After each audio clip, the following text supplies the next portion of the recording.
Ya, los sensores en los vehículos tenemos de dos tipos. Tenemos los sensores pasivos y los sensores activos.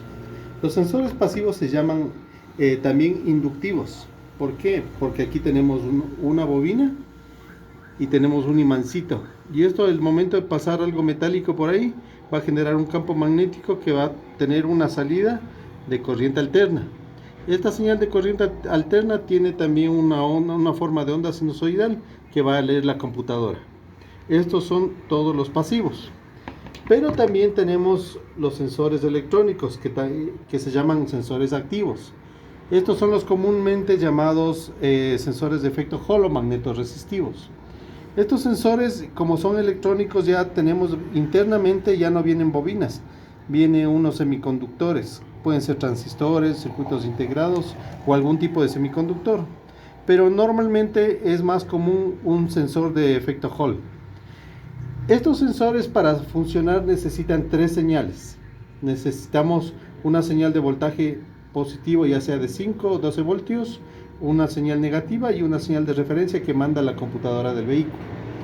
Esa señal es muy importante porque en base a esa señal nosotros vamos a producir una señal de onda cuadrada. Cuando el sensor detecta algo metálico, va a salir una señal de onda cuadrada que va a tener un nivel de señal conforme sea la señal de referencia. Entonces nosotros, cuando tenemos esas tres señales, podemos hacer funcionar cualquier sensor de efecto Hall. Ahora, los sensores de efecto Hall también pueden venir de 3 pines o de 2 pines, como son el caso de los sensores de frenos ABS. O también pueden venir los sensores de CKP o CMP, solamente 2 pines. En este caso tenemos de 3.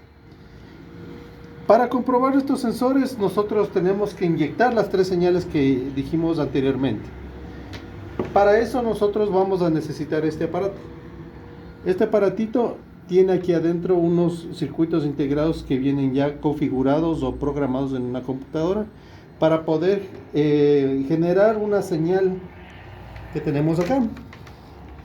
Va a ser una señal de voltaje 5-12 voltios, eso es automáticamente positivo, una señal negativa y la señal de referencia que simula la señal del computador. El momento que nosotros conectamos las tres señales al semiconductor, al sensor, vamos a hacerle funcionar el sensor. El momento que pasamos algo metálico, vamos a observar aquí una señal fuerte y clara que nos va a indicar que la señal de onda cuadrada que está mandando el sensor tiene un buen nivel de señal. Ahora, si esta señal es muy débil o no hay señal, está dañado o está recalentado el semiconductor que lleva el sensor internamente. Entonces, para conectar el sensor, podemos localizar los terminales y hacer las configuraciones de los conectores de dos formas. Podemos identificar el momento que desconectamos del vehículo el zócalo. Podemos medir con el multímetro cuál es el voltaje positivo, cuál es el negativo y la señal. Ahí ya sabemos cómo está configurado. Si es que no tenemos la opción de conectar en el vehículo, lo que tenemos que hacer es, nos guiamos por dos formas. Podemos guiarnos de donde tiene el conector, las guías del conector. Normalmente tiene una guía y dos guías abajo. De donde tiene una sola guía a mano izquierda, es normalmente la señal de voltaje. Y donde tiene y puede venir la señal de referencia en el centro o a un costado. En este caso tenemos la señal de negativa en el centro y la señal de referencia en un costado. Ahora, este aparatito se conecta a una batería de 12 voltios, como tenemos aquí conectada, ¿sí? Entonces, el momento que conectamos, aquí se enciende un LED azul que nos va a indicar monitorear que el aparato está encendido. El momento que nosotros terminamos de conectar el tercer pin, vamos a ver aquí una luz de referencia. Esa luz de referencia significa que los circuitos que están aquí adentro del probador se configuraron o se programaron para leer un sensor de 3 pines. Cuando eso ya pasa, nosotros tenemos que pasar algo metálico por aquí y vamos a observar aquí cómo está la señal. Ahora, nosotros aquí tenemos unas llaves, cualquier cosa metálica. El momento que pasamos por el sensor, vamos a observar cómo está la señal. ¿sí? Si la señal es fuerte y clara, quiere decir que la onda cuadrada tiene un buen señal de referencia. Si aquí nosotros observáramos y la señal de referencia es muy bajita, el sensor se encuentra en mal estado, ya se encuentra recalentado. Y si no hay señal, no tenemos ya no funciona el sensor. Ahora, en el caso que supongamos que esto conectamos al revés, positivo o negativo, eso si nosotros hacemos directamente con la batería o con una fuente digital, le vamos a quemar al sensor. Pero como este aparato es de alta impedancia, nosotros podemos hacer estas conexiones sin tener miedo de que se vaya a dañar el sensor. Por ejemplo, ahorita ya le conecté al revés, y si paso algo metálico no va a funcionar, porque simplemente está el semiconductor conectado inversamente. Entonces cogemos y conectamos directamente y no pasa nada, el sensor va a seguir funcionando y no vamos a tener ningún problema que se haya quemado. ¿Sí? Lo mismo para sensores este es un sensor de CMP del árbol de levas. Acá tenemos un CKP, cogemos igual, de donde tenemos el diente del conector, la guía del conector, a mano izquierda el voltaje. Pero en este caso tenemos la señal amarilla, que es la señal de referencia, vamos a conectar en el centro, y la señal de negativo en un costado. El momento que pasamos por el sensor, que lo tenemos aquí, vamos igual a ver la señal, cómo está funcionando. Ahora, ¿qué es lo que cambia? Lo que cambia es en los sensores que tienen dos pines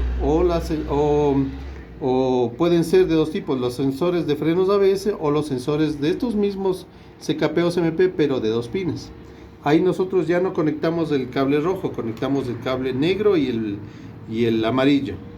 Entonces, cuando nosotros conectamos al sensor, este aparatito también se va a programar para poderle hacer funcionar y tomar la lectura del sensor. Estos sensores también tienen su polaridad. ¿Y cómo vamos a encontrarlo? Vamos a encontrarlo. En este caso yo tengo con un puntito señalado cuál es la polaridad de la señal de referencia. Yo voy a conectar al revés para ver qué es lo que sucede.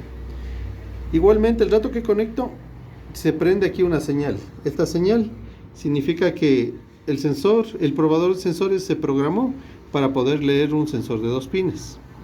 El momento que yo hago girar aquí la ruedita simulando la señal del ABS, la rueda fónica que se encuentra en la punta homocinética, esta tiene que generar unos pulsos por cada diente, pero como nosotros tenemos conectado invertidamente, no está funcionando el semiconductor y por ende no tenemos la señal de referencia. Entonces vamos a conectar correctamente, cambiamos la polaridad y vamos a girar la rueda simulando, hacemos girar la rueda manualmente y tenemos que ver cómo está funcionando la señal de la rueda fónica. El momento que hacemos girar, vamos a obtener la señal de la frecuencia de cada diente. El momento que nosotros chequeamos esta señal, podemos verificar que el sensor está tomando la lectura de la señal de los dientes. Pero al mismo tiempo podemos también chequear cómo está funcionando la rueda fónica. Si la rueda fónica presenta alguna ruptura de los dientes de la rueda por golpes o por veredazos, empiezan a dañarse los dientes y por ende empieza a fallar la lectura del sensor y la señal a la computadora. Esto nos va a provocar que el sensor de ABS se encienda y por más que le cambiemos el sensor, va a seguir prendido la señal del ABS. Entonces tenemos que verificar que la señal que vamos a leer aquí en el probador no tenga ninguna falla. Y como es eso, el momento que hacemos girar, la señal tiene que ser continua y no tiene que haber ninguna pérdida ni de apagarse la señal.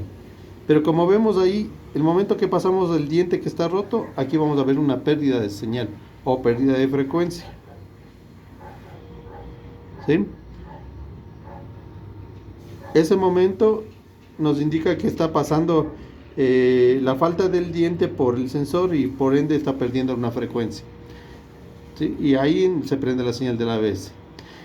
Esta misma prueba también podemos realizarlo sobre los sensores de frenos de ABS, pero de los de magnetos resistivos. Estos sensores de magnetos resistivos también son tipo efecto Hall, pero esos sensores son medio especiales porque ya no captan una señal metálica que pasa por el sensor. esos captan una señal magnética que viene impregnado un imán dentro de un rulimán que viene en la rueda fónica.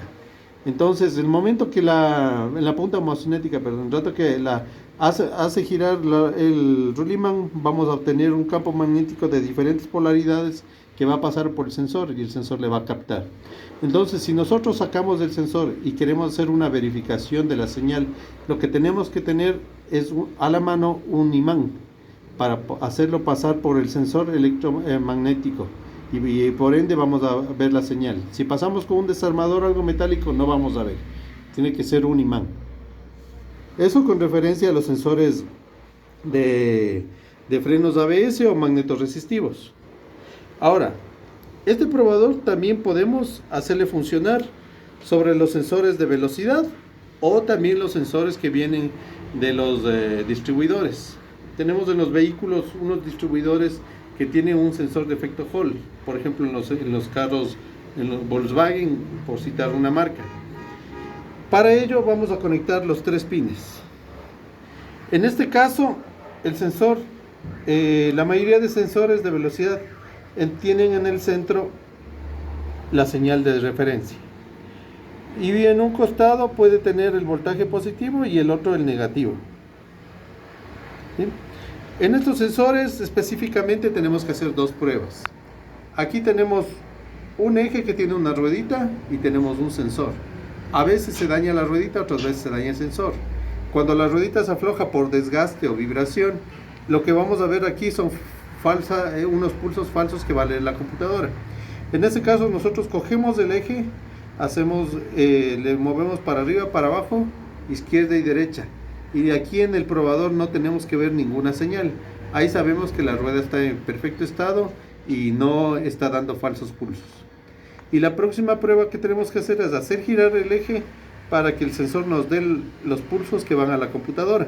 Y eso es lo que vamos a ver ahorita. Entonces hacemos girar el eje y vemos las pulsaciones que van a leer la computadora. ¿Sí?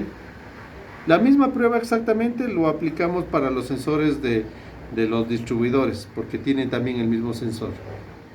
Eso con respecto al probador de sensores activos.